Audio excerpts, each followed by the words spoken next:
Hi, second grade teachers and students. My name is Ben. I'm an elementary program coordinator with Partnership for Kids, and I'm going to be reading today's selection. Today's theme is back to school, and going back to school can be a huge milestone. It has a lot to do with setting new routines, procedures, becoming familiar with new settings and people and surroundings. And when you do those things, it can really set you up for success. And a fantastic book that I wanted to show you guys today is this great book. It's actually one of my favorites. It's called Miss Nelson is Missing by Harry Allard. Let's check it out. Miss Nelson is missing. Now settle down, said Miss Nelson in a sweet voice. But the class would not settle down. They whispered and giggled, they squirmed and made faces. They were even rude during story hour, and they always refused to do their lessons. Something will have to be done, said Miss Nelson. The next morning, Miss Nelson did not come to school. Wow! Yelled the kids. Now we can really act up. They began to make more spitballs and paper planes. Today, let's just be terrible, they said. Not so fast, hissed an unpleasant voice.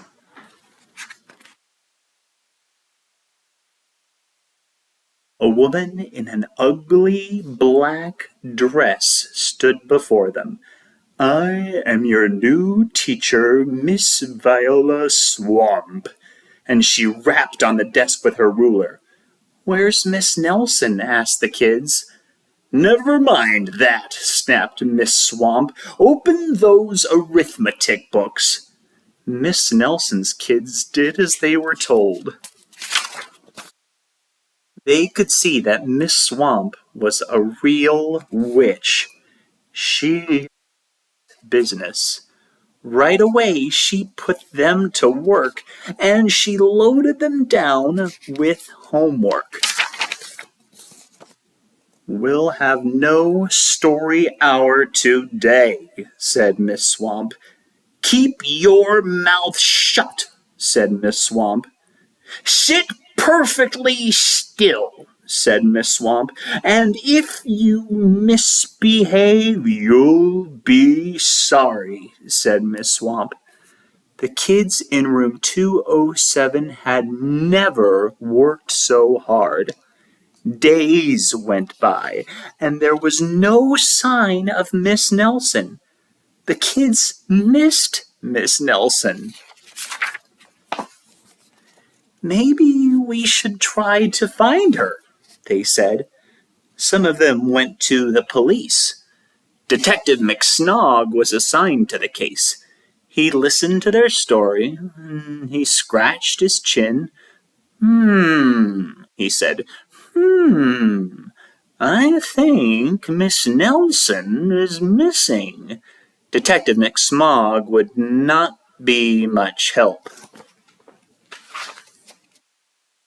Maybe something terrible happened to Miss Nelson. Maybe she was gobbled up by a shark, said one of the kids. But that didn't seem likely.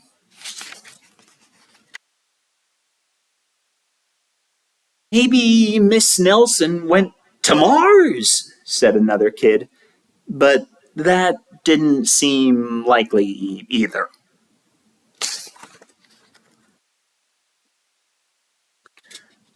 Oh, I know, exclaimed one know-it-all. Maybe Miss Nelson's car was carried off by a swarm of angry butterflies.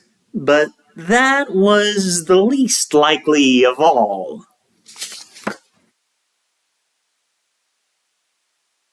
The kids in room 207 became very discouraged.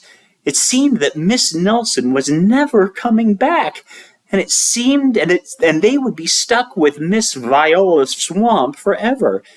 They heard footsteps in the hall. "Here comes the witch," they whispered. "Hello, children," someone said in a sweet voice. It was Miss Nelson. "Did you miss me?" she asked. "Oh, we certainly did." "Where were you?"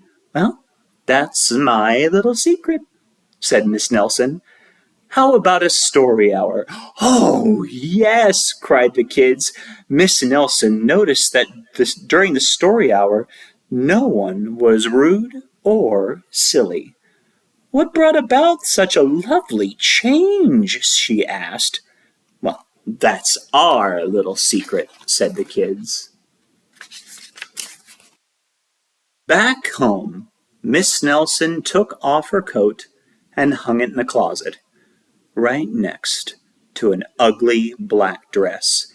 And when it was time for bed, she sang a little song. "I'll never tell," she said to herself with a smile. I don't know what the secret was. P.S. Detective McSmog is working on a new case. He is now looking for Miss Viola Swamp. Wonder if you guys know the secret.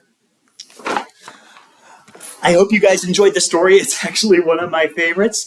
I hope you guys enjoyed it a lot. Teachers, you can now look at the syllabus that has now been accompanied with it. If you want to check it out, this is a memory game. It's actually called I'm Going Back to School. So students can circle up on the floor and sit in a circle. And the first students, it's actually a memory game. The first student starts off with saying, they start off by saying their name. They say, "My name is," or they can say, "I am." So my name is Ben. I'll say, "My name is Ben." And then they say, "I am going back to school, and with me, I am going to take a blank." And they can pick any object in the room or any object they can think of. So just for fun, I'll say a pencil. So it starts off with, "My name is Ben, and I am going back to school, and with me, I am going to take a pencil." So the person next to me has to remember my name. And they will say, "This is my friend Ben. He is going back to school and he is taking a pencil. My name is," and that other person says their name, "Bradley. My name is Bradley and I am going back to school," and they can pick any object of their own. "And I am going to take an elephant." So the next person has to go, and you get the idea. It's a memory game. They have to see if they can remember everybody's name. So not only is it a memory game, but also we can learn each other's names and learn everybody in the classroom. So people have had a little bit of time to get to know each other, and hopefully this will help help all the classmates learn each other's names even more. It was so nice to read to you. It was great seeing you. I hope to see you again soon. Have a great day.